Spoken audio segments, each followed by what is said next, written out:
அருட்பெருஞ்சோதி தனிப்பெருங்கருணை.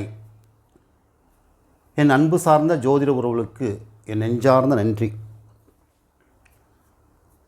நம்ம இன்னைக்கு பார்க்க போகிறது போராடும் பூராடம், பூராடம் நூலாடாது, நூலாடும் பூராடம் அப்படிங்கிற சொல்மொழி ஏன் ஜோதிடத்தில் வழங்கப்பட்டு வருகிறது அப்படிங்கிறதான் பார்க்க போகிறோம். அதாவது பூராடம் மட்டுமல்ல, 27 நட்சத்திரங்களில் எவர் பிறந்தாலும் ஒன்று உயிர்காரகத்துவத்துக்காக போராட வேண்டியுள்ளது, இரண்டாவது பொருள் காரகத்துவத்துக்காக போராட வேண்டியுள்ளது. அதுபோல தான் அந்த சராசரி அமைப்புகள் தான் பூராடத்திற்கும் பொருந்தும். ஆனால் பூராடத்திற்கு சற்று வித்தியாசமாக இல்வாழ்க்கையில் போராட வேண்டியுள்ளது. அதனால்தான் பூராடம் நூலாடும், நூலாடாது பூராடம் என்று ஜோதிடத்தில் ஒரு சொல்மொழி வழங்கப்பட்டு வருகிறது. இந்த சொல்மொழி எதனால் வழங்கப்படுகிறது, அதை கண்டறிவதற்கான விதிகள் என்ன, ஜோதிடத்தில் சொல்லப்படும் விதிமுறைகள் என்ன அப்படிங்கிறத நம்ம பார்க்க போகிறோம். இது இந்த விதி பெண்கள் இந்த பூராடத்தில் பிறந்து விட்டால் அவளுடைய வாழ்க்கை சிறப்பாக இருப்பதில்லை. அதனால்தான் பூராடத்தில் பிறந்த பெண்களுக்கு நூலாடாது அப்படின்னு சொல்லப்படுகிறது. இது பெண்களுக்கு மட்டும் இந்த சொல்மொழிகள் பொருந்துமா, அல்லது ஜோதிடத்தில் உள்ள அனைத்து வகையான காரகத்துவ, அதாவது கிரக உறவு காரகத்துவத்துக்கும் இது பொருந்துமா அப்படிங்கிறத நம்ம 2 வகையாக பிரித்து பார்க்க போகிறோம். முதல்ல பூராடம் நூலாடாது, நூலாடும் பூராடத்தை பற்றி சொல்லிவிட்டு அடுத்ததாக ஒரு உதாரண ஜாதகம் போடவிருக்கிறேன். அதில் மாமா, ஒரு குழந்தையோட தாய் மாமா, அந்த பெண் பூராடத்தில் பிறந்துள்ளது. அது தன்னுடைய தாய் மாமன் மனைவியை விவாகரத்து செய்துள்ளார். தந்தை வழி பாட்டியின் மூத்த சகோதரர் மனைவியை பிரிந்துள்ளார். அடுத்ததாக அத்தை கலப்பு திருமணம் செய்துள்ளார். அடுத்ததாக தந்தை வழி பாட்டியின் மூத்த சகோதரி இந்த திசையில் இறந்துள்ளார் பூராடத்தினால் அப்படின்னு 4 வகையான கருத்துக்களை நாம் அந்த உதாரண ஜாதகத்தில் பார்க்க இருக்கிறோம். காணொளியை பொறுமையாக காணுங்கள். நான் வளரும் ஜோதிடர்களுக்காகத்தான் இந்த காணொளியை நடத்தி வருகிறேன். இதில் நான் சொல்லக்கூடிய என்னுடைய அனுபவ அறிவுகளைத்தான் நான் உங்களுக்கு வழங்கி வருகின்றேன். இந்த அனுபவ அறிவுகள் வளரும் ஜோதிடர்களுக்கு ஒரு உந்து சக்தியாக, அதாவது தொட்டு காட்டினா சுட்டு போட்டு வரணும்னு சொல்லுவாங்க. அது மாதிரி நான் சில ஜோதிட நுட்பங்களை உங்களுக்கு தொட்டு காட்டுறேன். நீங்கள் அதுக்கு மேலே கெட்டிக்காரத்தனமாக அதை பயன்படுத்துறது உங்கள் பொறுப்பு. அந்த கடமையை தான் நான் செஞ்சிட்ருக்கேன். அப்படி செய்யும்போது என்னுடைய காணொளிகளை நீங்கள் சப்ஸ்கிரைப் செய்யணும். அடுத்து நீங்கள் ஆல் பட்டனை கிளிக் செய்யணும். அடுத்து லைக் பண்ணணும். இதை எல்லாருமே என் மேலே அன்பு செலுத்துகிற வகையில் எனக்கு ஆதரவளிக்கணுங்கிற நோக்கத்தில் எல்லாமே சப்ஸ்கிரைப் பண்ணுறாங்க. ஆனால் அவங்க செய்ய தவறது லைக் போடுவதும் ஆல் பட்டனை கிளிக் செய்வதும் இல்லை. அதனால் எல்லோருக்கும் என்னுடைய காணொளி சென்றடையவில்லை என்பது எனக்கு தெள்ள தெளிவாக தெரிகிறது. உங்களை கைகூப்பி மன்றாடி வணங்குகிறேன். நீங்கள் எனக்காக சப்ஸ்கிரைப் செய்யுங்கள், ஆல் பட்டனை கிளிக் செய்யுங்கள், லைக் செய்யுங்கள். அப்போதுதான் நான் போடுகின்ற காணொளி உங்களுக்கு வந்து சேரும், உடனுக்குடன் பார்க்கலாம். அப்படி பிடித்திருந்தால் கமெண்ட்ஸில் என்னை ஊக்கப்படுத்துங்கள். மற்ற வளரும் ஜோதிடர்களுக்கு இதை பரவ செய்யுங்கள். உங்களை மீண்டும் கைகூப்பி வணங்கி நாம் சொல்கிற விஷயத்துக்கு நம்ம உள்ளே போயிடுவோம். அதாவது பூராட நட்சத்திரத்தில் பிறந்தவர்கள் போராட பிறந்தவர்கள் அப்படின்னு சொல்லுவாங்க. எதையுமே போராடாமல் வெல்ல முடியாது. போராட்டத்திற்கு பின்புதான் விடுதலை, போராட்டத்துக்கு பின்புதான் சுகம், போராட்டத்துக்கு பின்புதான் வாழ்க்கை. போராட்டமும் வாழ்க்கையும் வெவ்வேறு அல்ல. போராடினால் வெற்றிகரமான வாழ்க்கை. போராடும்போது ஒரு மனிதன் தோல்வியை மணந்து கொண்டால் அவனை துக்கம் தழுவிக்கொள்ளும், சோகம் தழுவிக்கொள்ளும், சுகத்தை அவன் இழந்து விடுவான். அதனால் மக்களாகிய பிறந்த நாம் போராடும்போது தாழ்வு மனப்பண்பை தகர்த்தெறிந்து விட்டு போராட வேண்டும். அதனால் போராட்டத்தில் பிறந்து விட்டால் அவர் போராட பிறந்தவர், அவர் தோற்றே போய்விடுவார் என்பது அல்ல. சுகபோகமாக வாழ்பவர்கள் இருக்கிறார்கள். அதனால் எல்லோருமே மன உறுதியும் நம்பிக்கையும் வைத்தால் நாம் நவக்கிரகங்கள் சொல்கின்ற விடையை விட நாம் முன்னேறி போக முடியும். சரி, ஒரு பெண் போராட்டத்தில் பிறந்தால் நூலாடாது, போராடம் நூலாடும் அப்படின்னு எதை வச்சு சொல்கிறாங்க அப்படின்னா, ஒரு பெண் ரிஷப லக்கணத்தில் அல்லது மகர லக்கணத்தில் அல்லது கடக லக்கணத்தில் இந்த மாதிரி லக்கணங்களில் பிறந்து சந்திரன் பூராட நட்சத்திரத்தில் நின்று அது லக்கணத்திற்கு 8ஆம் இடமாக நின்று 6, 8, 12ஆம் இடங்களாக அமைந்து அந்த சந்திரனோடு அந்த லக்கணங்களுக்கு அட்டமாதிபதி தொடர்பு பெற்றால் அந்த ஜாதகிக்கு வாழ்க்கை சிறப்பாக இருப்பதில்லை. அந்த பெண்ணின் வாழ்க்கையில்தான் போராடம் நூலாடுகிறது, நூலாடும் போராடம் என்று சொல்லப்படுகிறது ஜோதிடர்களால். இப்போ உதாரணமாக ரிஷப லக்கணத்தில் ஒரு பெண் பிறந்து விட்டால் சந்திரன் அட்டமத்தில் இருப்பார் போராட்டத்தில். அந்த சந்திரனோடு அந்த லக்கணத்திற்கு அட்டமாதிபதி குரு தொடர்பு பெற்றால் அந்த பெண்ணின் வாழ்க்கையில் இந்த சொல்மொழி நடைமுறைக்கு வந்துவிடும். அடுத்த அப்படி மகர லக்கணத்தில் ஒரு பெண் பிறந்து விட்டால் சந்திரன் போராட்டத்தில் 12இல் இருப்பார். அவரோடு மகர லக்கணத்திற்கு அட்டமாதிபதி சூரியன் இணைவு பெற்றால் இந்த சொல்மொழி அந்த பெண் அனுபவிப்பாள். அடுத்து கடக லக்கணத்திற்கு சந்திரன் போராட்டத்தில் 6ஆம் இடத்தில் இருப்பார். அவருக்கு கடகத்திற்கு 8க்குரிய சனி சேர்ந்தால் அந்த பெண்ணின் வாழ்க்கையும் போராட்டமாக இருக்கும் என்று சொல்லப்படுகிறது. அதாவது இந்த மாதிரி ஒரு பெண் போராட்டத்தில் பிறந்து அவர்கள் வாழ்க்கையில் போராடி கொண்டிருக்கிறார்கள், கணவனை பிரிகிறார்கள், பல்வேறு துன்பங்களுக்கு கணவனை பிரிந்து காரணமாக ஆளாகி பாதிக்கப்படுகிறார்கள் என்று ஜோதிடத்தில் சொல்லப்படுகிறது. எல்லோருமே அப்படி இல்லை, ஒரு சிலர் அந்த பாதிப்பை அடையிறாங்க. ஆனால் இதற்கு விதிவிலக்கு என்ன? இந்த போராட்டத்தில் பிறந்தவர்கள் இந்த சொல்மொழியிலிருந்து இந்த துன்பங்களிலிருந்து விடுதலை பெற என்ன வழி என்று பார்த்தால், பொதுவாகவே போராட்டத்தில் பிறந்தவர்களுக்கு ஒன்று கலப்பு திருமணம் அல்லது ஜாதி உட்பிரிவில் திருமணம் அல்லது திருமணமான வாகரத்து பெற்ற ஆண் பெண்ணை மணப்பது, அடுத்தது வெளிநாடும் செல்லும் மணமகளுக்கு வரன் அமைப்பது, அடுத்தது தொழில் ரீதியாக நான் நிறைய ஜாதகங்களை பார்த்துருக்கேன். போராட்டத்தில் ஒரு பெண் பிறந்திருக்காங்க, ஆனால் அவங்களுடைய கணவர் பெரும்பாலும் வடநாட்டுக்கு வாகனங்களில் பயணம் செய்து தொழில் செய்யக்கூடியவராக இருக்கார். அதனால் வீடு தங்காத கணவன், தொழில் ரீதியாக அவர் வெளியிடத்தில் தங்கி வேலை செய்பவர். இந்த மாதிரி கலப்பு திருமணம், உட்பிரிவுகளில் திருமணம் செய்வது, மறுமணம் செய்வது, இப்படி ஏதேனும் ஒரு வழியை தேர்ந்தெடுத்து விட்டால் இந்த போராடம் நூலாடாது போராடம் நூலாடும் என்றதிலிருந்து தப்பித்து விடுகிறார்கள். இது விதிவிலக்காக அமைகிறது. இதற்கு பரிகாரம் எதுவுமே கிடையாது. மாற்று வழியை தேடி அந்த முறையில் திருமணம் செய்து கொடுத்தால் அவங்க வாழ்க்கை சிறப்பாக இருக்கிறது என்பதை என்னால் அனுபவத்தில் உணர முடிகிறது.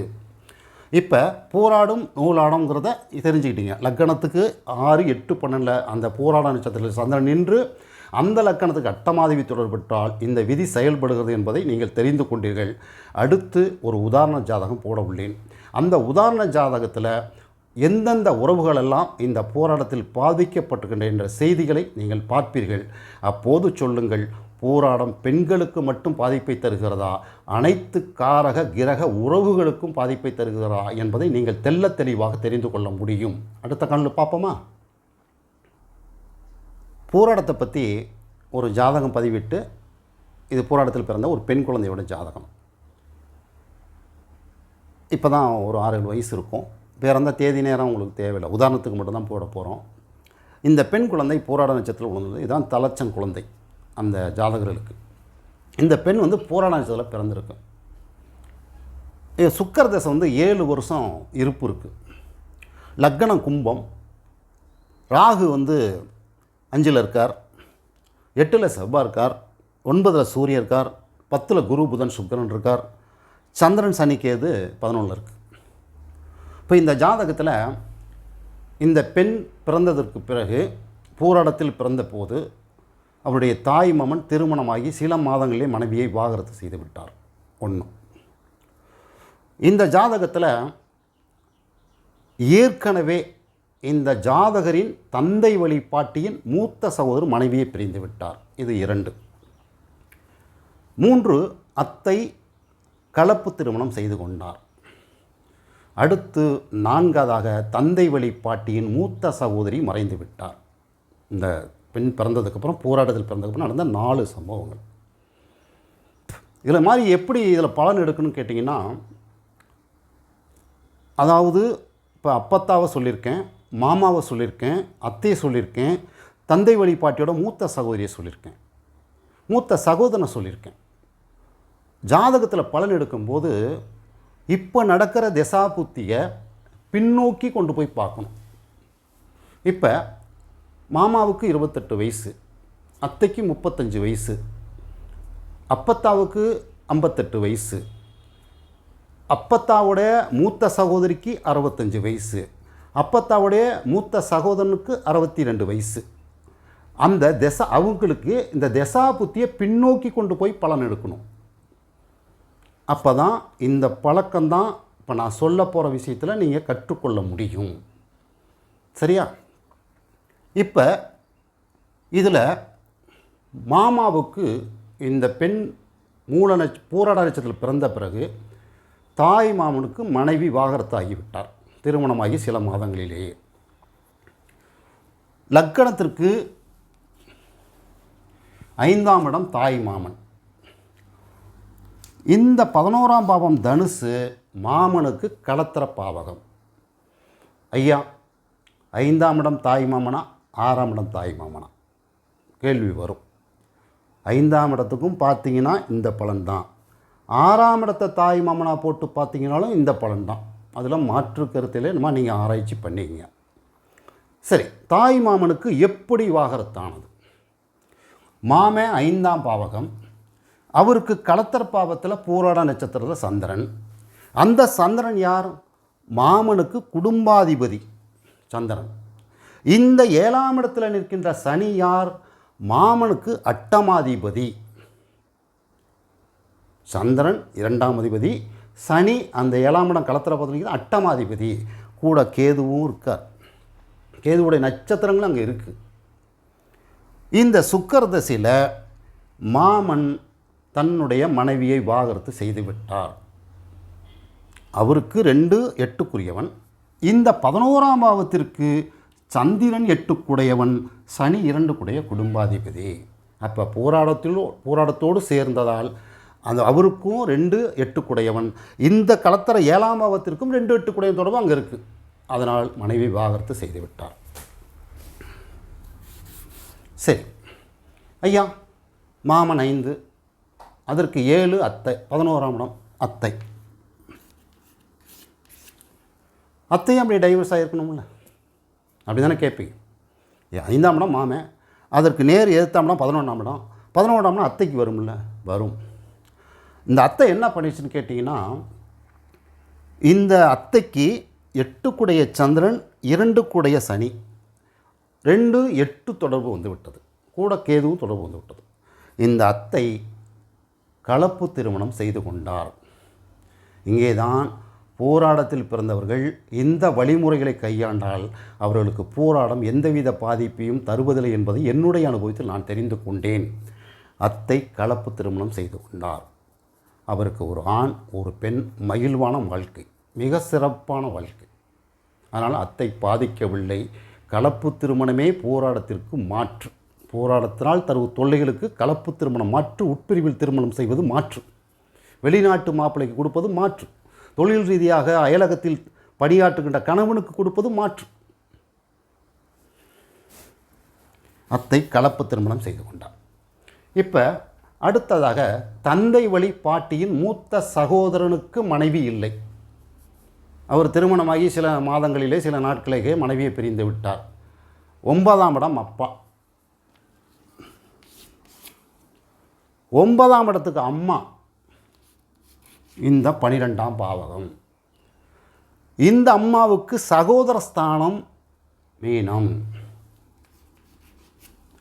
மூத்த சகோதர ஸ்தானம் விருச்சிகம். அப்பத்தா அப்பா. இளைய சகோதர ஸ்தானம் மூத்த சகோதர ஸ்தானம். மொத்தம் 5 பேர் அப்பத்தாவோட பிறந்தது. எப்படி?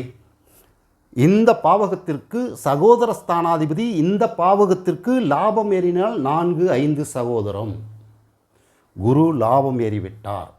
குரு அந்த வீட்டையே சொந்த வீட்டையே பார்க்கின்றால் அப்பத்தா அவருக்கு ஒரு தம்பி உண்டு. அப்பத்தாவிற்கு மூத்த சகோதர ஸ்தானம் சுக்கிரன் ஒரு கிரகம். புதன் செவ்வாய் பரிவர்த்தனை.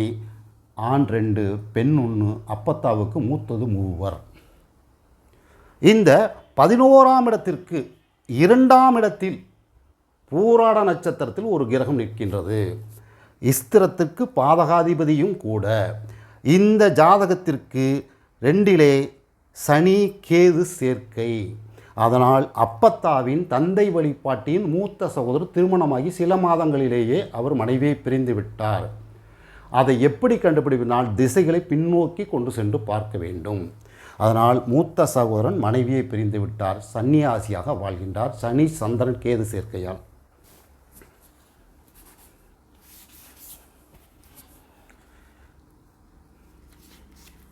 அடுத்து இப்போ சுக்கர தசை நடந்துட்டுருக்கு.